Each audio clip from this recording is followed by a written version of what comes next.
કામરેજ અને સરથાણા વિસ્તારને જોડતા બીઆરટીએસ રૂટમાં અકસ્માત સર્જવા પામ્યો છે, જેમાં બીઆરટીએસ રૂટ ક્રોસ કરી રહેલા 14 વર્ષના કિશોરને બીઆરટીએસ બસે અડફેટે લેતા બાળકનું ઘટના સ્થળે જ મોત નીપજવા પામ્યું હતું, તો અકસ્માત બાદ ચાલક બસ લઈને ભાગી છૂટ્યો હતો। સુરતના કામરેજના સરથાણાને જોડતા બીઆરટીએસ બસના રૂટ પર એક 14 વર્ષના કિશોરને બસે અડફેટે લીધો હતો।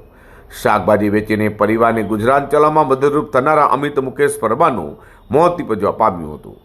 અમિત રોડ ક્રોસ કરી રહ્યો હતો ત્યારે પૂરપાટ સ્પીડે આવેલી બસે અડફેટે લેતા તેનું ઘટના સ્થળે જ મોત નીપજ્યું હતું, જોકે અકસ્માત બાદ બાળક ત્યાં જ પડ્યો હોવા છતાં બીઆરટીએસ બસનો ચાલક બસ લઈ ભાગી છૂટ્યો હતો, જેથી લોકોમાં બસના ચાલક સામે ભારે રોષ જોવા મળ્યો છે।